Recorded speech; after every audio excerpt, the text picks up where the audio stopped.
Yes, I'm doing okay.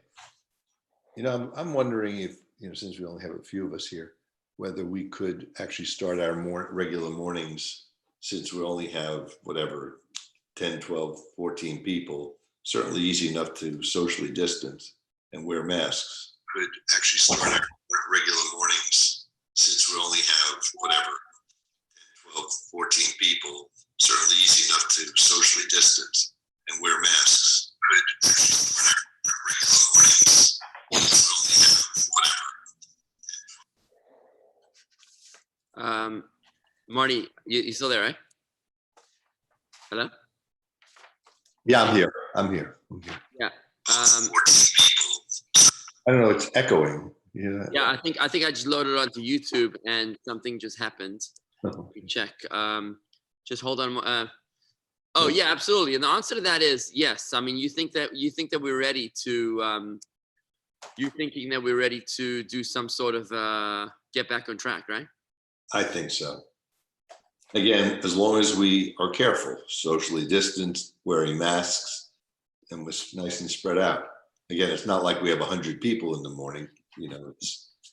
Yeah, I think that we're getting very close to that. We're working with our doctors right now to make sure that we can do that. Mm-hmm. And I would imagine you still could continue this, whether it's YouTube or Facebook or all of them at the same time. No conflict, yeah. Certainly there's no conflict.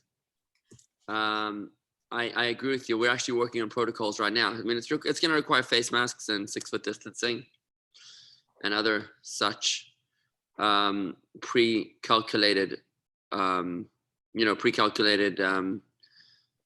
protocols. But we are working with our medical team on that, all right? Excellent. Okay. Marty, I'm just pulling ourselves together over here. I see we're still a small crowd over here. I'm going to do one more thing. I see we just connected onto YouTube. I'm going to see if we can pull Facebook in today. Let's see if we can cross-platform today. Adam, are you there?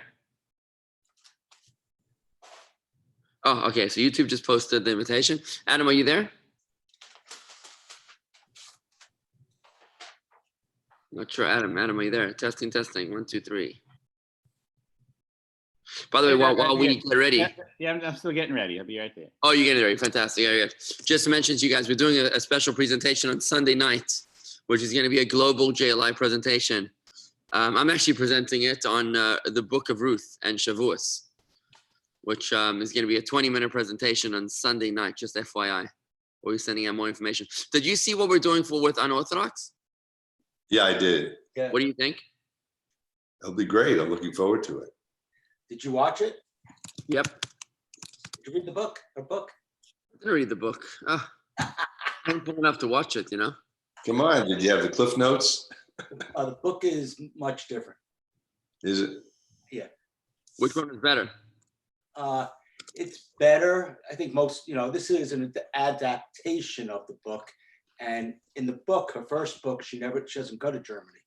She doesn't go to Germany until later on. She's actually in New York raising her daughter, her son, whatever it is. And, so it talks more about her education and her, it delves more into her thinking. There are a lot of books by people that left these ultra-Orthodox communities. Yeah, please do send your questions in. We'd love to hear your questions, guys. Email me your questions so we can be better prepared. All right. What do you say? Marty? I'm still sleeping. I'm up, of course, I get up at about 5:30 every morning. Yeah, don't you go to the gym before this? Well, I'm not going to the gym. I actually have, do my own workouts at home now because I'm not going to the gym, even though it's open. It just opened it this week. Yeah. Wednesday it opened. I see Keith's gym is right behind him. Yeah. Lightweights.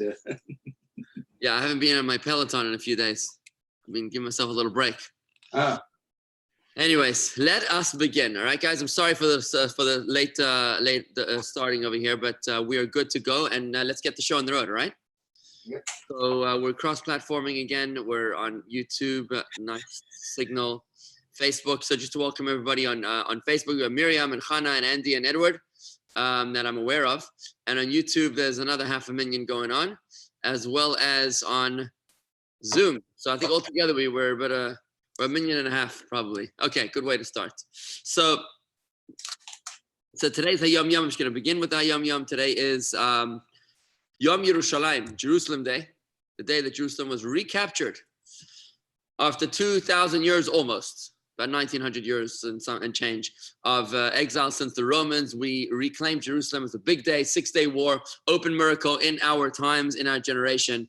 And the Hayom Yom goes as follows. Today is also the 43rd day of the Omer, which means Shavuos is in exactly a week. And today is also the yahrzeit of my grandfather, Reb Menachem Mendel, who survived Auschwitz. So to his memory, I'd like to dedicate. Did everybody's screens go blank because of your choice or because something's wrong with our signal? Our choice. Your choice. All right, fine. Our choice. No choice. Before we begin, I also just want to say that today's Torah study has been generously endowed by Ed Meyer and Susan Mordechai in celebration of their marriage in our shul on May 19th, 2017. That was 3 years ago, 3 years of wonderful wedded bliss. We wish much bracha, v'atzlacha, blessing and success to Ed and Susan on their third anniversary. It was a beautiful occasion that we celebrated right here in the backyard of our shul, and we wish them much blessing and success in all of their endeavors. Ed and Susan, hope that you join us either online or later, and thank you for making this possible in honor of your wonderful joy, your wedding. In one of the nocturnal visions, in which the Tzemach Tzedek, the third Chabad Rebbe, saw his grandfather, the Alter Rebbe, during the 30 days of mourning after his grandfather's passing, the latter recited for him the Maimer, the discourse, on 3 things the world stands, on Torah, on prayer, and on good deeds, which ties in perfectly with our topic today. Our topic today is about Jewish prayer, Judaism at home. It's about Jewish prayer. So within the Shloshim, the 30 days of mourning, his grandfather appeared to him, and he told him this discourse that the world stands on 3 things, on Torah, on prayer, and on good deeds, and acts of kindness. So that's the foundations of the world.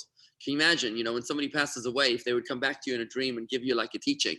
Wouldn't that be lovely for that feeling of loneliness and abandonment, which we tend to feel after a loved one passes away? After the discourse, the Alter Rebbe said to him in this vision, if the father emits seed first during sexual relations, she bears a female. This is a quote from the Talmud. I might need your help with this because I've never understood it. If anyone here can help me understand this, if we have any fertility experts here, that would be lovely if we can understand this. The Talmud says that if the man bears seed first during sexual relations, then it's going to be a girl. And if the woman bears seed first, then it's going to be a male. It's going to be a son. That's what the Talmud says. I have no idea what that's talking about. Well, when is a woman giving seed? I mean, seed is from the man. So. I have no idea, Marty. I don't know. Official Meshiga. I'm sorry. This is the kind of Talmud. This is the kind of piece of Talmud where, 20 years from now, someone's going to discover some extraordinary biological truth that we've never known that was going on underneath our noses. And we're going to come back and look at this Talmud and say, OMG, this is exactly what the Talmud was talking about. And we who were living in the dark ages, we thought we were so sophisticated. We didn't even know about this basic biological truth, right? So all I can tell you is the Torah knows what it's talking about because the Torah is God's document and God is the manufacturer, right? Just because we don't understand the instructions, it doesn't mean that the instructions are wrong. Right? So I have no idea what this is talking about. Stump the rabbi here. The rabbi is being stumped. I have no idea. I need my doctor friends to help me. Maybe Ron Collins is listening. Maybe he Your brother. Check with your brother. Isn't he a fertility expert? My brother? Yeah. My brother, actually, good thing that you mentioned that, is a rabbinical fertility expert. Right. I remember you telling us that. Wow, you're actually listening, Marty. It's amazing. I always listen. You know that. I'm joking. So my brother is a fertility expert. I should ask him. Yeah, I should ask him. Yeah, maybe he knows. Does this have something to do with pleasure? Potentially. Right? Could it be, Marty? Ich weiß. Maybe ich weiß nicht. Ich nicht. In any event, the Alter Rebbe quoted the Talmud, which says that if the man has emits seed first, it's going to be a daughter. If the woman emits seed first, then it's going to be a son.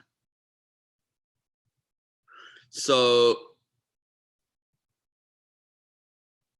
could that mean, by the way, potentially, if the woman ovulates before the man emits seed, or if the seed is waiting for the ovulation to take place? You know, the seed lives in the womb for a few hours or something, right? You follow my logic here, right? Could it be that? Maybe. In any event, the Alter Rebbe in the dream, within the Shloshim, the period of passing of mourning, he mentioned this and he says, quoting the Talmud, he says, if a man emits seed first, she bears a female, that's your mother. In other words, me and your mother.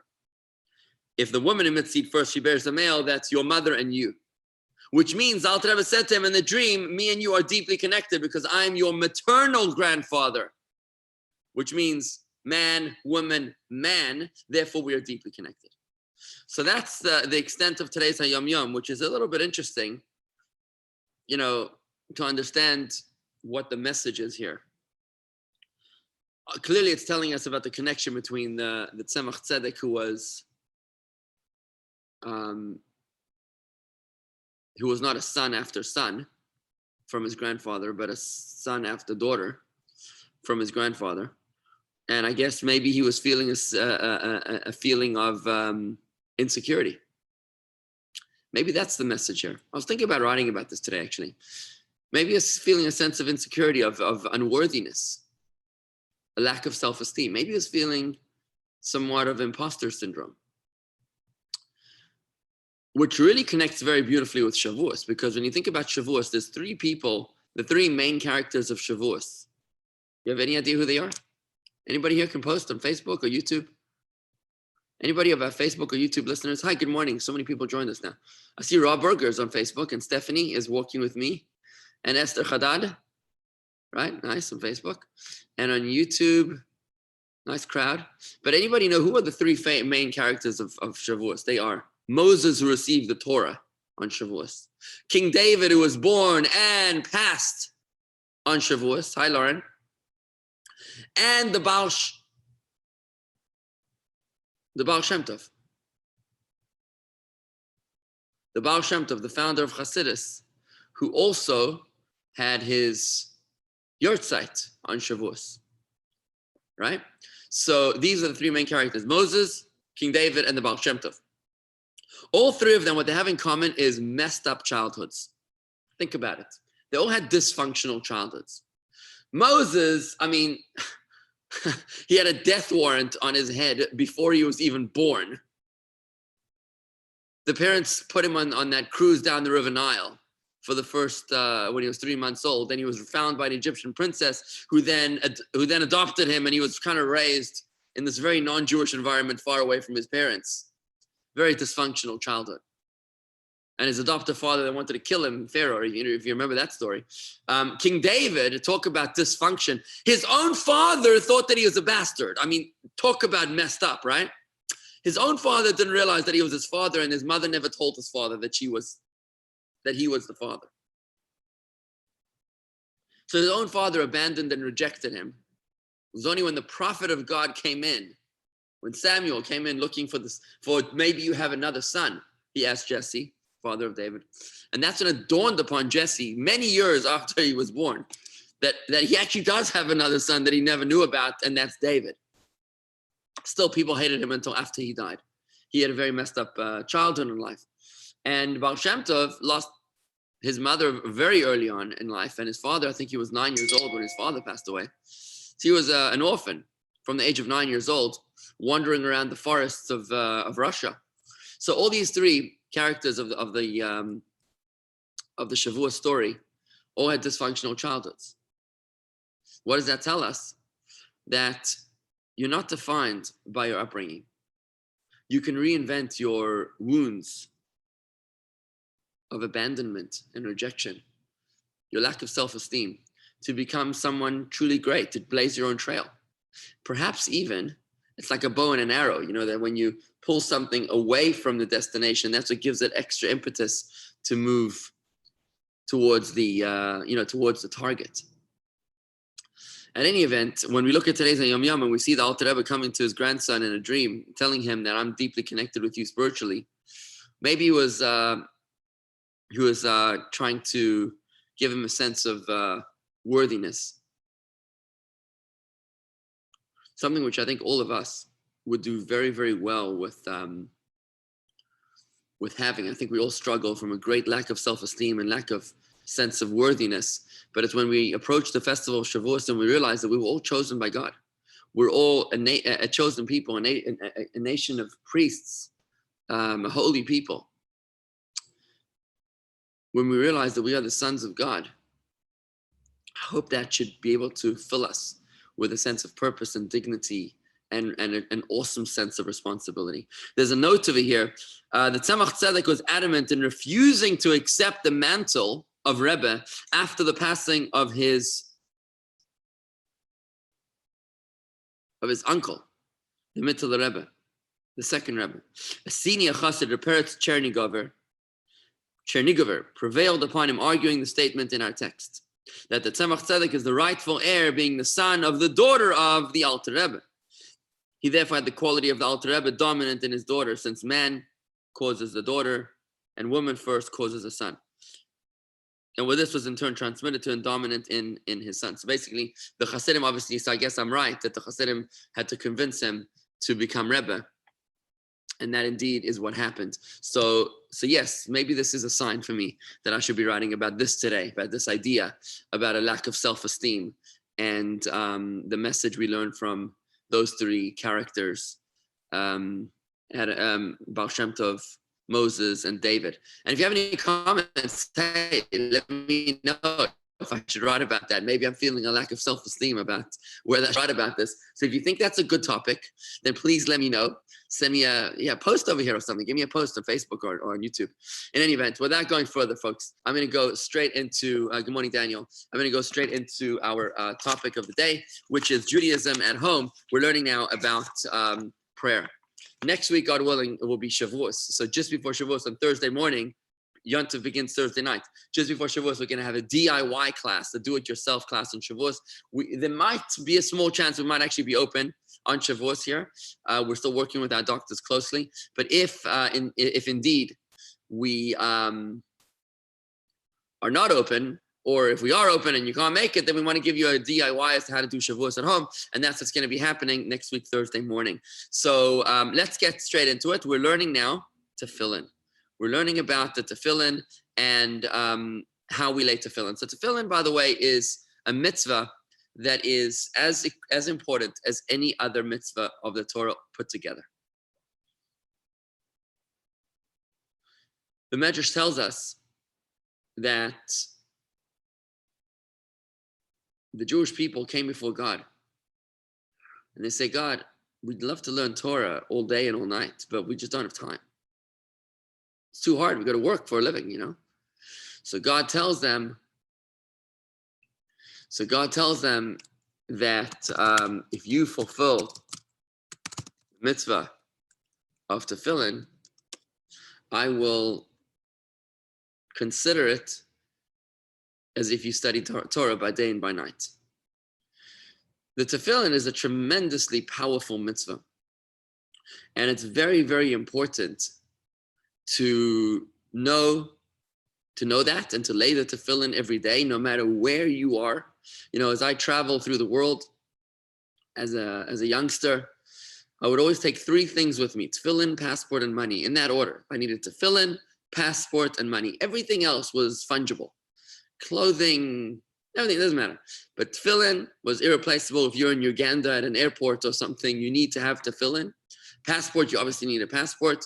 And money, I mean, you need money to get through. Later on, the cell phone was invented, so I added the cell phone and charge it to my list. But tefillin, passport, and money is something which you always take with you. You never check it into your checked-in luggage. You always take it by hand. You guard it like the apple of your eye.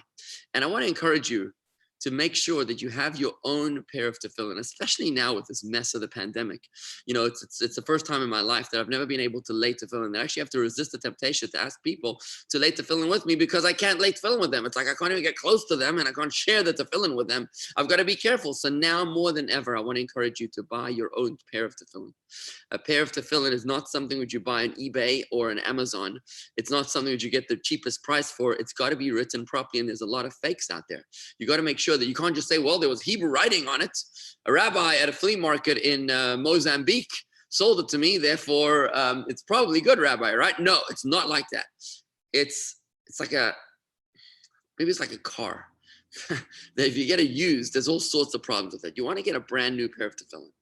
You want to get one that's proper, that works, that's written on parchment. If there's one mistake, there's one tiny error in it, the whole thing's not kosher. Mezuzahs, tefillin, and Torahs are the same thing. So you don't want to get a used tefillin. You don't get a used Torah. You want to get a brand new one. It costs $500. That's it. $500. You call our office, or you actually can do it online.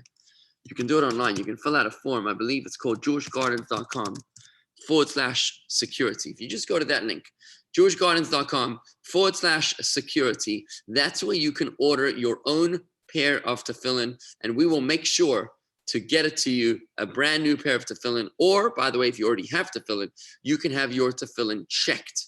Also, very important process to make sure that you can do that. You can pick your pair of tefillin on this website. That's jewishgardens.com/security. I'll post that into the links of Facebook and YouTube over here, so that you have it. And that's how you can get yourself a pair of tefillin. Now, when you lay the tefillin, you need to know how to lay the tefillin. It's no joke. You can't just assume that you know what you're doing. And for that, I'm going to need to post a video to make sure that you know exactly how to do it. I'm going to post that video right now. You're going to look it up in a second. But it's a very simple video. You want to make sure that you're doing it properly, because tefillin is like an email address. If you don't do it properly, if you're putting it on backwards or something, then it doesn't reach its destination, right? What we do with the tefillin, it takes no more than 2 minutes a day, maybe max 5 minutes. You put it on, takes maybe a minute to put it on. And then what you do is that you say the Shema and you take it off. If you can do more mitzvahs with it, even better. Which means if you can also say the Shema while you're wearing the tefillin, that's even better. Not the Shema, but the whole davening, that's even better. And I'm going to post a video right now so you'll have it, and I hope you'll be able to watch it. Here. I'm going to post it right now.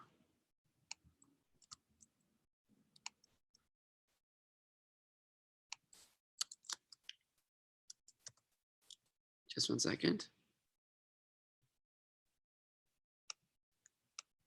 Okay.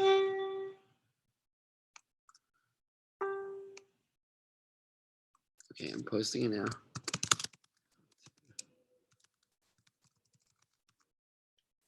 Okay. There you go. I just posted the tefillin. The video onto Facebook. I'm putting it onto YouTube now.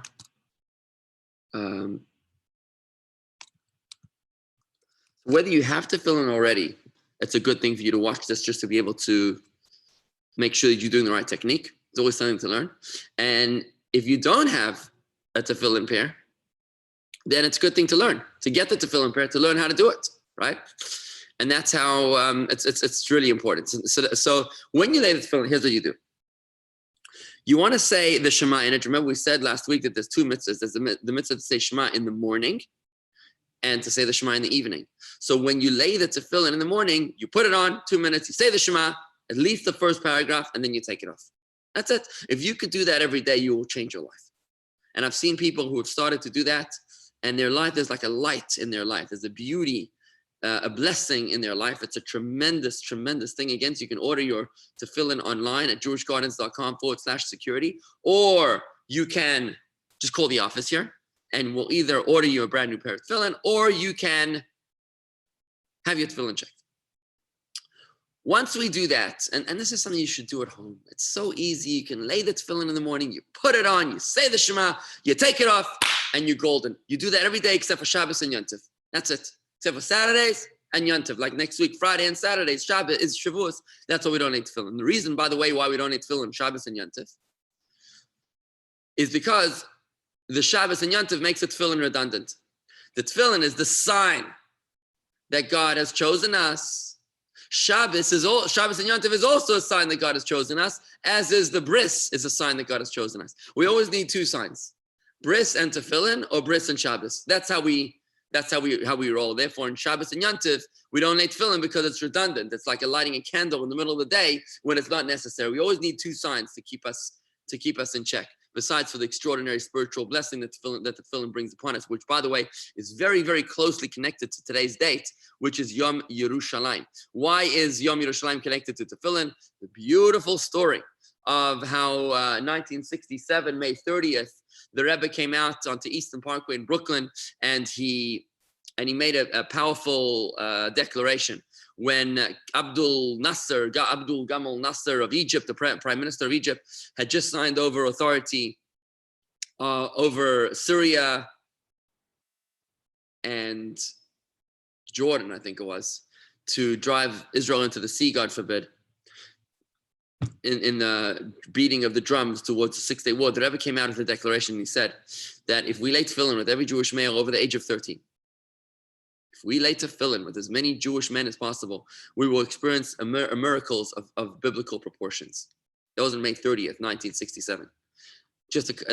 Immediately, the Chabadniks mobilized their forces and started laying tefillin like drunken sailors. Anybody that moved, are you Jewish? Are you Jewish? And every single one of us has experienced this on a street corner in Manhattan, in an airport in Israel, anywhere. Are you Jewish? Can I lay tefillin with you 2 minutes? Till today, we've never stopped the energy. And indeed, it was on June 5th, 1967, just a couple of days later, that we experienced that extraordinary miracle of the Israeli Air Force bombing the Egyptian Air Force and decimating 95% of their airfields, of their runways and their airplanes, while they were literally, they had a huge party the night before. All their air control people were drunk, and the radars were all off. I mean, that is unbelievable, a miracle of epic proportion connected specifically to the mitzvah of tefillin. And I'd like to post another video for you in the comments here, which connects the tefillin and the Six-Day War. I'm just gonna pull that video up right now, and I'm gonna post it again into the comments on Facebook and YouTube, so you'll be able to enjoy that tefillin. I shared it with my bar mitzvah boys, and they were very, very moved by this presentation. So while I'm waiting for that to load, I'm gonna keep on going. Any questions on the tefillin, guys, before we move further? Anybody have any questions on tefillin before we move further?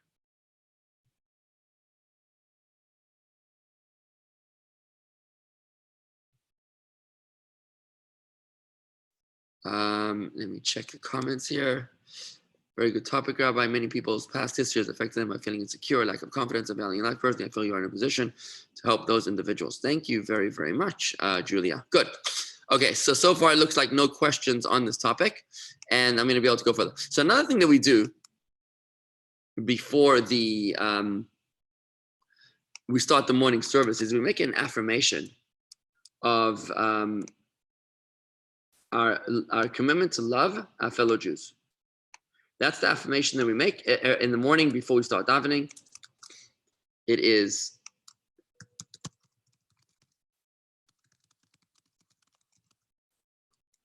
an affirmation that we make.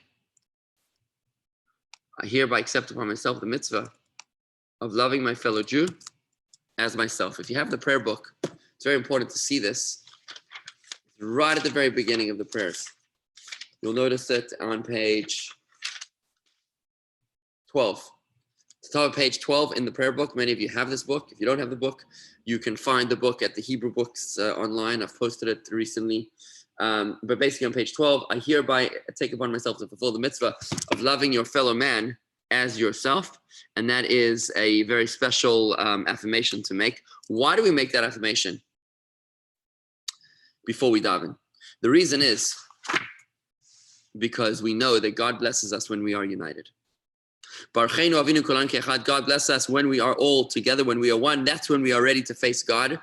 It's in order for us to be able to receive the blessing, we have to make sure that we are linked arm in arm with all of our brethren. It's not just because we're trying to be nice and thoughtful to other people, but because we're actually trying to be to open ourselves, to open up the pipes, to let the blessings flow to us.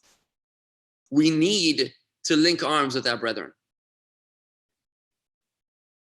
Another explanation which came from the Rebbe Rashab is that the greatest joy for a parent is the nachas from their children. More than anything else, if you're a parent, think about what is the greatest aspiration that you have? What would be the greatest joy for you? Would it be to have a lot of money? Would it be to travel? Would it be to see your children peacefully working together and loving each other? I think nachas is way up there at the top of the list. So the one thing that we can give God, the one gift that we can give God that God really can't give himself, is the gift of loving his children, of getting along with his children, of getting along with each other. So that's a gift that we can give God to prepare for the requests of prayer, for the approach of prayer when we approach God with our needs. If you could give him what he needs, he'll be far more open to take care of your needs. I think that makes a lot of sense. Okay, so when we daven, it's very important to actually verbalize the prayers. To verbalize the prayers, to daven like this. Not that somebody else can hear you, but that you can hear your own davening. Now, you'll remember that I think it was in the last class, 2 classes ago maybe, we said that the purpose of davening is not necessarily for your godly soul, but it's for your animal soul, especially. To be able to allow your animal soul to develop a meaningful relationship and connection with God. If you're davening only with your brain and davening only with your eyes, then who is davening? Is it your godly soul or is it your animal soul? When you verbalize the words with your lips and your ears, that's when it's your animal soul that's participating in the prayer. You're literally holding his arm and forcing your animal soul to participate in the prayer, in the affirmation. Otherwise, he's sort of waiting outside. The purpose of davening is to calibrate the body and the soul, the godly soul and the animal soul. Our body is driven by the animal soul. Our holiness is driven by the godly soul. We want to make sure that we're incorporating and including our animal soul in the prayers. And that's why, in the relationship with God, and that's why we want to make sure to daven audibly, right? All of Jewish prayer is this way. You don't ever want to pray just with your eyes, just with your heart. In fact, kol atzmaisai teimarna, all of my bones will affirm. You want to make sure that your entire body is participating in the davening. And that's why we shackle, by the way. I wonder if I ask a dangerous question right now, do I move too much on this video? I'm curious to know if you need Dramamine when you're watching me on the video.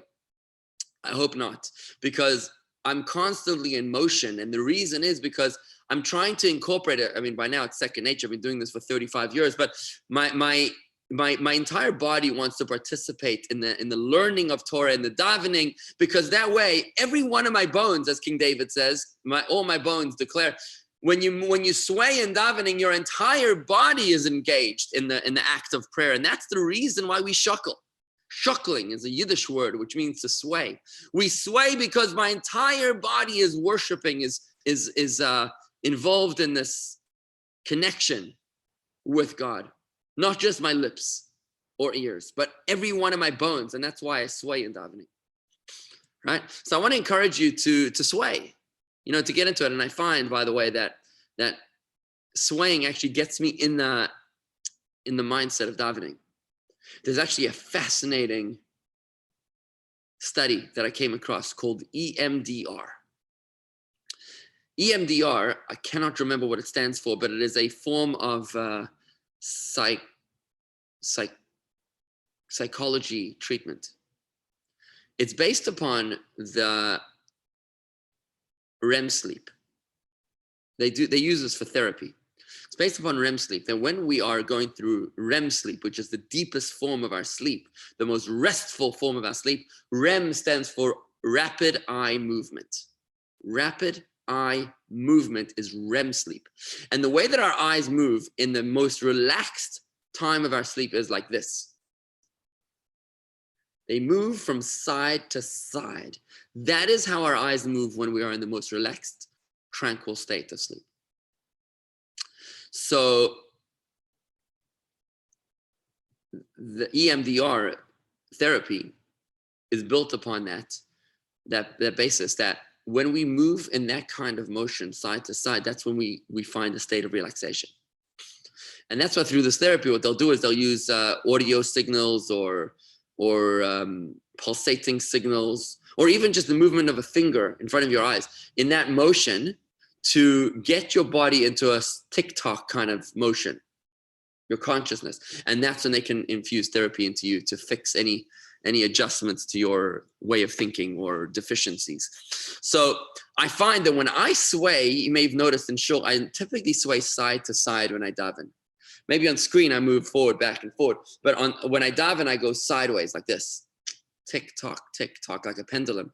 And I found that I was fascinated when I learned about EMDR, because I realized that it actually puts me in a state of tranquility. It calms me to be able to be in that state. So in addition to the benefit of including my animal soul, it actually allows my animal soul to go into a state of calmness to be able to participate in prayer. Okay, so let's keep on moving forward. Unless there's any comments or questions coming in here. I don't see any comments, questions. Adam, you still there? How's it going over there on Zoom? You good? All right, good. Let's see. Facebook. Okay. All right, let's keep it going. So, everybody can see Adam in case he didn't know. Adam, you just should know that you're being viewed on YouTube, just FYI. No big deal. How many people are staring at me? I don't know. I have no idea. We're spread out on 3 platforms, so it's like a little. I mean, we're light on the Zoom department, but the YouTube viewing is much bigger, as is Facebook. I had a quick question going back to Phil. Yeah, go ahead. Go ahead, Adam. Is there any merit at all to using tefillin that was worn by a holy person or somebody that you cared about, or is there some holiness in that tefillin? Because they're not people. Person isn't buried with it tefillin. Is or isn't? I'm not sure. I don't think they are. No. Well, depends. Good question. Very good question. Should you be using tefillin that are sentimental from your grandfather or your great grandfather? Right. So, first of all, tefillin that are no longer kosher should indeed be buried. No, sure. And we buried with a talis. I don't see why you shouldn't be buried with your tefillin. Not wearing your tefillin, but we do bury holy books and tefillin next to a deceased person. We often will bury a person with a coffin made out of the Torah table that they studied at. Like the Rebbe's. The Rebbe was buried with the Torah table with a coffin made out of his Torah table. So I can't see why a pair of tefillin, which is no longer kosher, right? Typically, when a person dies, the tefillin is still kosher, right? So that's probably why you wouldn't bury a person with a tefillin, because you don't bury a good pair of tefillin. But if it's irreparable, then you absolutely would bury the pair of tefillin, right? So, point is that you ask about a holy pair of tefillin. There was someone it was known that the Baal Shem Tov smoked a pipe. Pretty sure it was the Baal Shem Tov. And when he would smoke a pipe, he would experience these great revelations of godliness. So after he passed away, one of the Chassidim tried to buy it because he wanted to experience the pipe, right? The God. Can you imagine? Well, how much would you pay for the Baal Shem Tov's pipe to be able to experience what he experienced? Wow. I mean, what pipe did you put in there? What was in the pipe? I have no idea, man. Not about what was in the pipe. I think what was in his head. That was the point. Okay. So the chassid he spent, I guess, a lot of money, and he bought the pipe, and then he came complaining to the Rebbetzin that the pipe wasn't working. So she said to him, Chacham, you thought you could buy the Baal Shem Tov's pipe. It was not the pipe that was giving him the revelation. It was the Baal Shem Tov that was experiencing the holiness of the revelation because he was the Baal Shem Tov. But you think that you can just buy his pipe, and now it's not his pipe anymore. Now it's your pipe, right? And that's why it's no longer has the qualities of the Baal Shem Tov. So when it comes to tefillin, whilst I recognize the sentimental value of using your great-grandfather's tefillin from 8 generations ago, which is lovely. However, much like you wouldn't want to drive your great-grandfather's car down the road because it's pretty dangerous to do so, tefillin is the same way. They get ruined with age. So I would encourage you to keep those tefillin for sentimental purposes. Put them in a glass case, in a nice display case in your home, and tell all your visitors, this is my great-grandfather's tefillin, but don't use it. Because if you use it, it's probably not kosher. Look, by all means, have it checked. I mean, if you get it checked, then it is kosher. If the scribe can tell you that it's kosher, by all means. In the olden days, the tefillin were like this size. They were like 1 inch squared. And I can't imagine how they could write anything in that size. It was very difficult to write kosher tefillin. Today, the tefillin are much bigger. We go to the maximum size, 4x4. And it's much nicer, it's much better. It's obviously, but they age with time. It's like an ancient papyrus document. You know what I mean? The letters start jumping off the parchment after like 100 years. So you don't want to be using an ancient pair of tefillin. You want to be using a brand new pair of tefillin. It's like a radio. You don't want to use a radio from 1943. It might work. You know what I mean? But if you try to listen to this Torah class using a transmitter from 1943, you're probably not going to catch the right signal. You know what I mean? So that's the answer to your question, right? Good. Great question there, Adam. Thank you so much. Okay, and I'm moving forward now. Okay, so I'm going to go now into a section in the prayer book, which I'm going to skip the Psukei D'Zimra, which is songs of praise, because they don't really involve any specific mitzvahs. This course, we're covering like the mitzvahs of the morning, the 7 mitzvahs that we cover in the morning. I'm going to skip now in the prayer book from page 13 all the way through to page 39, which is the affirmations of our love of God, of our awesomeness of God, as we recognize all the wonderful things that God has done in creation and to our people. They give us the tremendous tools to meditate and to affirm our relationship with God. That happens until page 39. But from page 39, what happens is, all the way through to the Shema, is we do what's called the blessings before the Shema until page 42. And then right after the Shema until the Amidah, until page 45, we have the blessings after the Shema. Generally, each day, we have 7 blessings adjacent to the Shema. Remember, we have Shema in the morning and Shema in the evening, right? The evening service is called Ma'ariv, right? The evening service is called Ma'ariv, which means we have the evening service and we have the morning service. Before the Shema in the morning, we have 2 blessings prior and 1 post. So that's 3 in the morning. And in the evening, we have 2 blessings before the Shema. How much is that? 2, 3, 4, 5, and 2 blessings after the Shema. So in the evening, 2 before, 2 after. In the morning, it's 2 before and 1 after. These blessings should be recited in the seated position. And what's the purpose of these blessings is in order to get us into the right frame of mind for the awesomeness of the Shema. See, Shema is the holiest moment of prayer. It is the first words that you should be teaching a child when they learn how to speak. And it is the words with which millions upon millions of Jews have left this world. When you die, when you leave this world, you want to make sure that the last words on your lips are Shema Yisrael, Adonai Eloheinu, Adonai Echad. Hear, O Israel, the Lord, Hashem is our God, Hashem is one. Incidentally, there are very righteous people that have left the world with another version, like the Rebbe's wife, the Rebbetzin Chaya Mushka. She left this world as follows. You know that there's blessings before you eat and there's blessings after you eat. We've learned them in a few classes ago in the series of Judaism at Home. Pre-food and post-food blessings. So before she passed away, the Rebbetzin Chaya Mushka, the Rebbe's wife, asked for a glass of water, and she said the blessing, Baruch atah Hashem Elokeinu melech haolam, shehakol nihiya bidvaro. Blessed are you, Hashem, our God, King of the universe, who creates everything through his speech. And then she drank the water, and then she passed away. And they say that the reason why people will do that is because they want to enter heaven with the ability or the opportunity to recite the blessing up in heaven, the after blessing of food.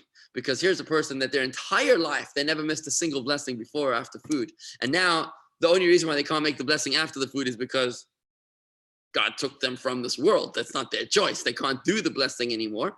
And that's why they will sort of enter heaven riding a wave with the demand to make a blessing up in heaven. So that's another interesting way to leave this world, a point to ponder. But in any event, the Shema is certainly a pinnacle of Jewish prayer. It is the height of every single one of our prayers.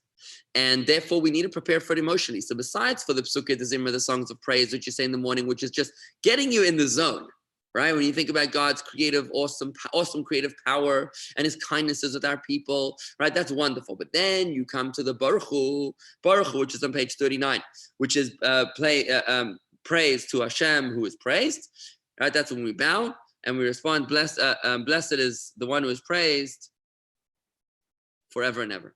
That's like a station ID. You know, like on the radio, you stop every once in a while, you say, if you just joined the Sunday Shmooze, you're listening to the rabbi and the Rebbitzin, right? We're broadcasting about this topic. You want to do that every once in a while to make sure that people don't forget where they are, right? So we do that in davening as well. The Baruch Hu is like a status check. Just to remind everybody, we're talking to God Almighty. We're not just getting lost in our thoughts over here. We're not getting distracted, refocus, rezone, right? That's what the Baruch Hu is. But then we go into the preamble, the blessings before the Shema. And they get us ready to approach the holy, to approach God Almighty. You don't just sort of saunter your way into the White House. You don't saunter your way into, what's it called? Westminster? What's the name of the Queen's Palace? I forget. Julia would know. Whatever, the Buckingham Palace, right? You don't just waddle your way through into Buckingham Palace. You got to get dressed. You got to know what to say. You got to know why not to say. You got to be prepared. And that's what you do when you approach the King of Kings. You got to be ready. And that's what we do when we say the blessings before the Shema. Let's just discuss them briefly. A few of the main points of the blessings before the Shema, and with that, we'll call it a day.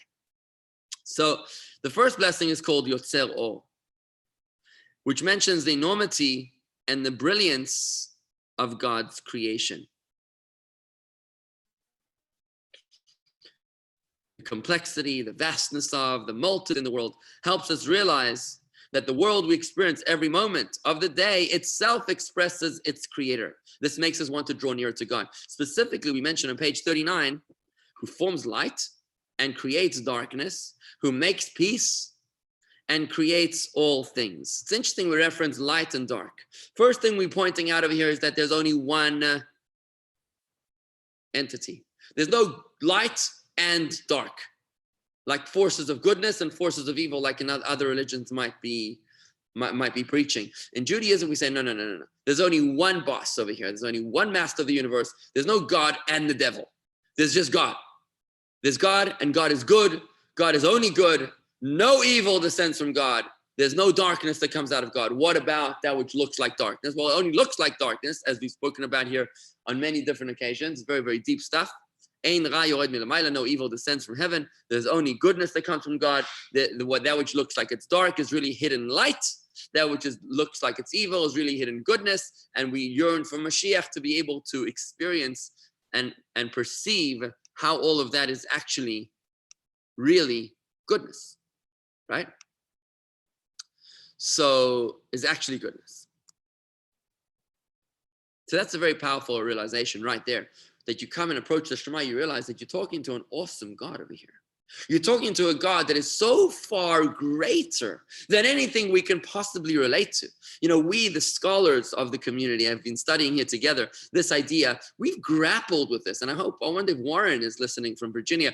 Warren has really been expressing a deep desire to understand this concept, but he's being frustrated with his inability to fathom this.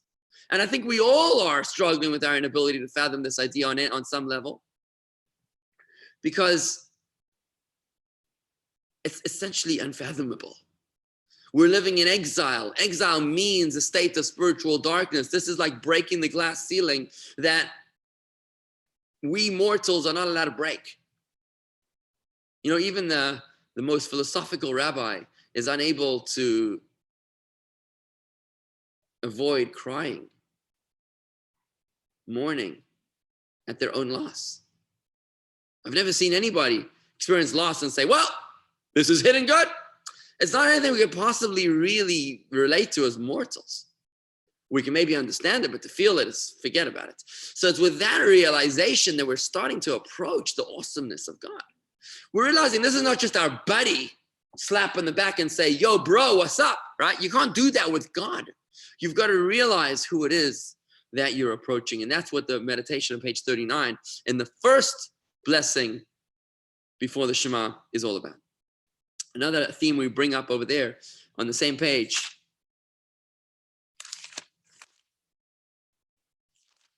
On the same page on 39, and it also comes up at the top of page 41, is God who renews, in his goodness, he renews each day continuously the work of creation. In his goodness, he renews each day continuously the work of creation. What that means is that God it's the doctrine of perpetual creation. This is next level out of this world stuff. You know, a regular person might say, well, I believe in God and God created the world and then he went on vacation to the Bahamas and he doesn't really care about me. But the believer, the scholar understands that God cannot put the world on autopilot. If the world was left to its own devices, it would automatically return to the state it was before existence, which was a state of nothingness. God needs to continue the work of creation at every single moment and instant in time. Friends, at this moment right now, God is creating you and me. If he wasn't actively engaged in our world, this platform, you and I would not be here right now. He creates the world and recreates the world over and over and over. I love you, sir. Give me a kush. Come give me a kush. Come give me a kush. Over and over and over, God creates the world. Say hello to our friends. Zevi's going to school now. Say hi. See you later. He creates the world over and over at every single instant, at every single moment in time. That's awesome. And again, it shows us how incredibly great God is. By the way, this idea, the doctrine of perpetual creation, is a fundamental principle in Chabad philosophy in the book of Tanya. It's actually taught from the Baal Shem Tov,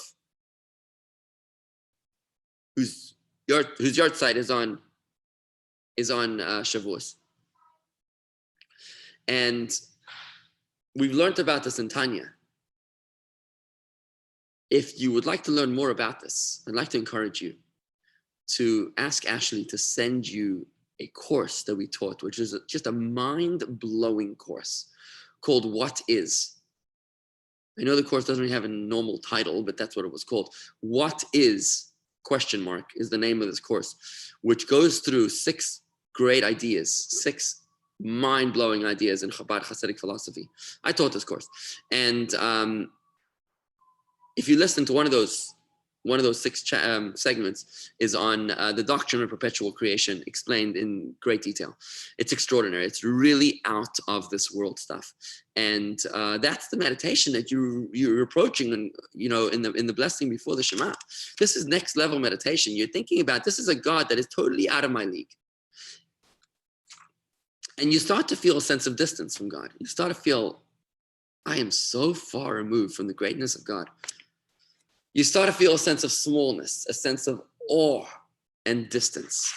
And that's the goal, right? Remember, with God, you have to have a right hand and a left hand. Love and awe. It's often translated as fear. Ahava v'yira. Love and awe.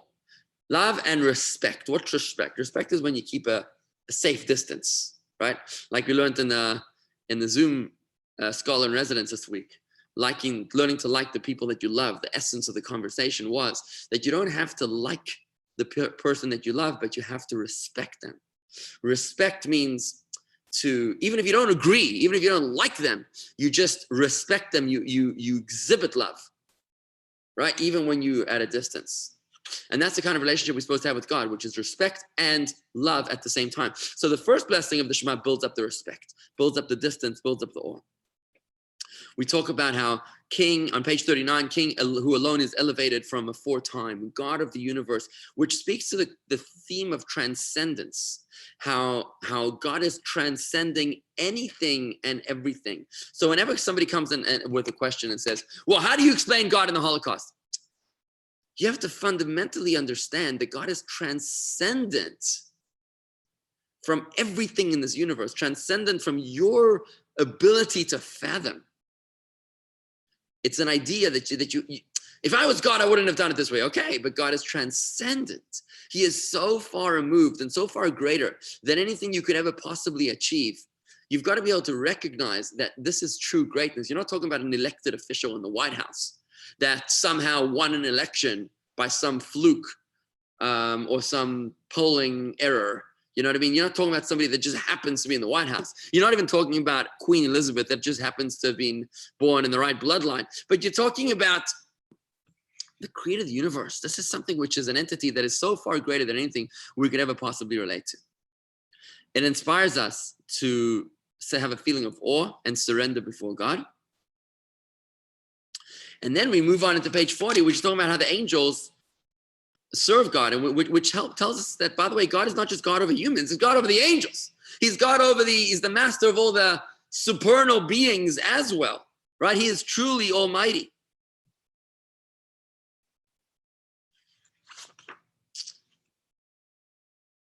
And then we say on page 40, Kadosh, Kadosh, Kadosh, which means holy, holy, holy, or more correctly translated as transcendent, transcendent, transcendent, as we verbally affirm that God is just way more than we can ever possibly capture.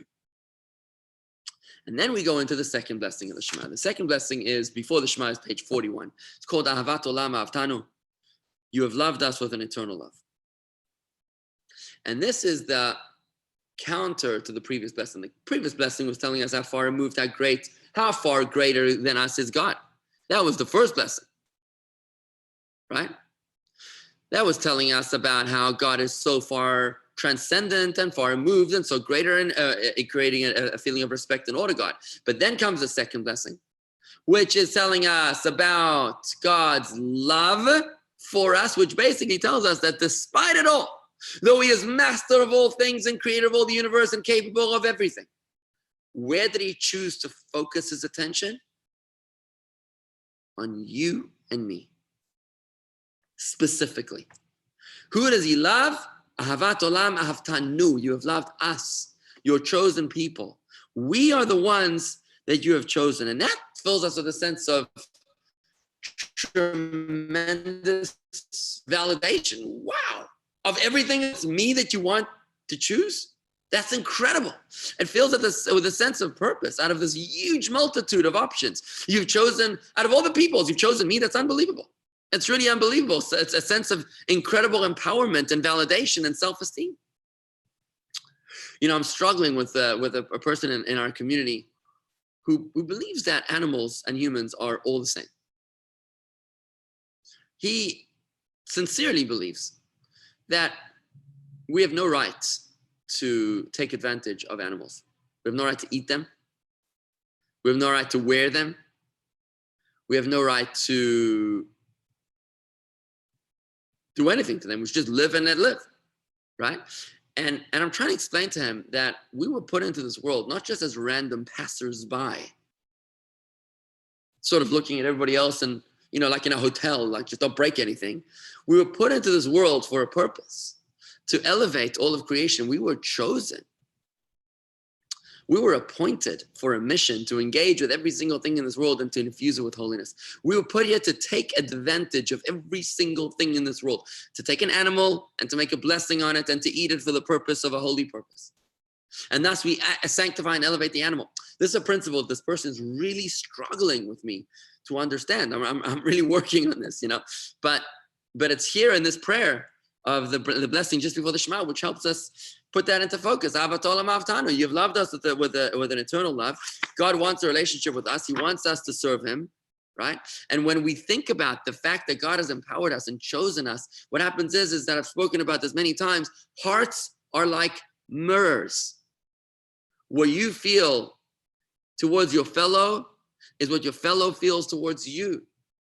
When we think about how much God loves us and chooses us and yearns for us and wants a relationship with us and has been kind to us, as we list in this prayer, that automatically arouses within us a reflective emotion as well. So from awe in the first blessing and respect in the first blessing, we now toggle over to love in the second blessing to prepare us adequately to enter the Shema. I just want to, can I have a Go ahead, Adam. a comment about animals, animal rights and all that. So if we hold that the Torah is Hashem's direct communication to us, whether we agree or not, we're saying that that's the communication from Hashem. So the largest concept to me that Hashem wants us to use animals in a certain holy way is certainly the animal sacrifices that were brought in the Beis Hamikdash. These are animals. They were live animals, and they were slaughtered in certain ways that Hashem said, do this.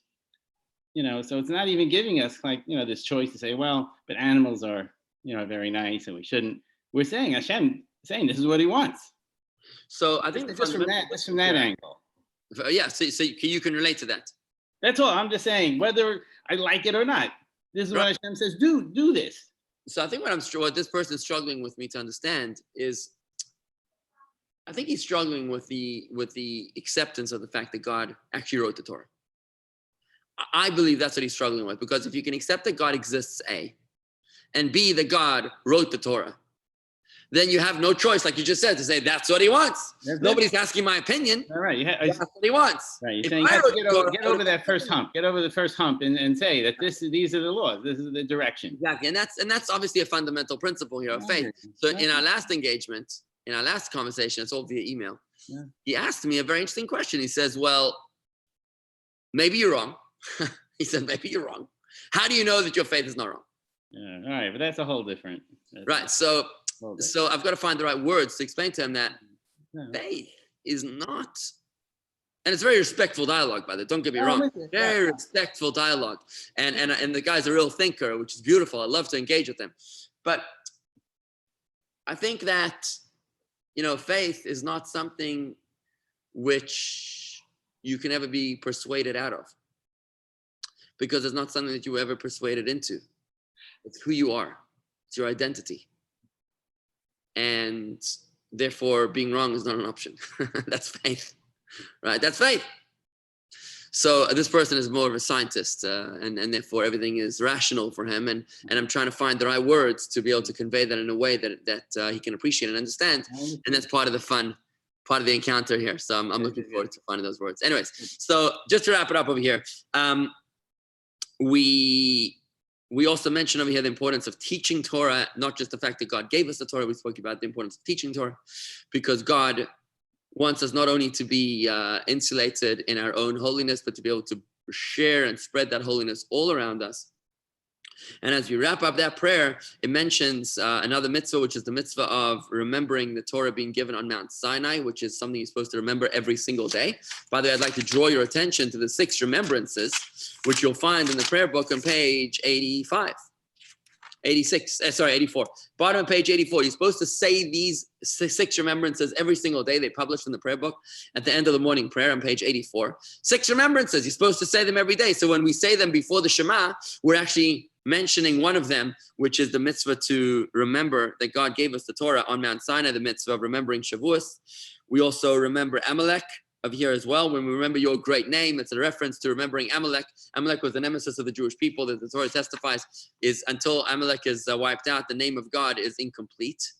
So therefore, when we mention the name of God in this prayer on page 40 something, we're referencing here, page 42 or 41 really. We're referencing the mitzvah of remembering the nation of Amalek. We're also remembering another one of the remembrances, which is not to speak lashon hara, which is slander, an evil tongue, to speak gossip and slander against other people. We reference that when we speak about the mitzvah. Sorry, in this prayer we speak about how God gave us a commandment that we may praise you. That the purpose of our mouth is to praise God and not to speak badly about other people. We also mention proclaim your oneness and love your name, which is a reference to go away, to deviate, to move away from idolatry, and to make sure that our lives are all focused and centered around the service of God. So basically, that's the general attitude here of the blessings before the Shema, which is all about preparing ourselves spiritually, with respect and awe in the first blessing, with love and humility in the second blessing, as we're just inspired to realize that God, despite all of his greatness, wants to spend time with me. Think of your father, who was a high-rolling, successful, whatever, right? And he had so many friends and contacts, right? And when the son says, "Dad, can we play ball?"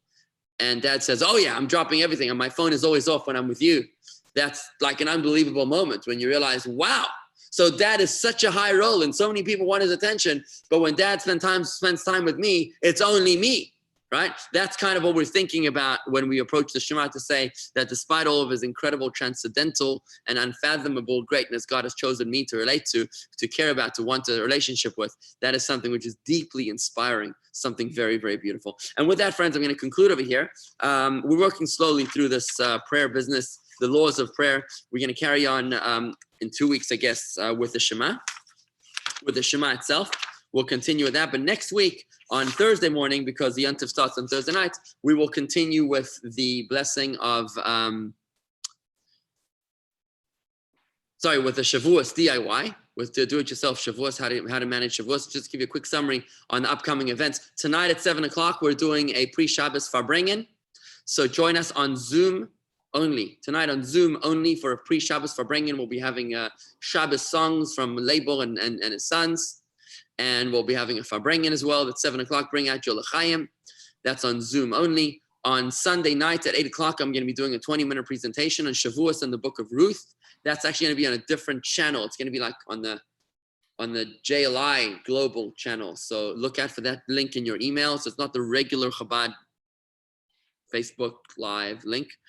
Also, on Tuesday morning, the Rebbitzins of Palm Beach County, 10 Rebbitzins are having a coffee and conversation with the 10 Rebbitzins of Palm Beach County. I think each one is giving a 3-minute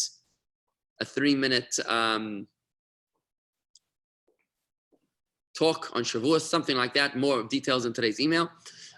Tuesday night is the big event of the week. That's the Scholar in Residence event on Tuesday night, 8 o'clock with Manis Friedman. It's called The Power of Now, uncovering the lessons, the opportunity in the coronavirus. So that's good stuff coming up on Tuesday night at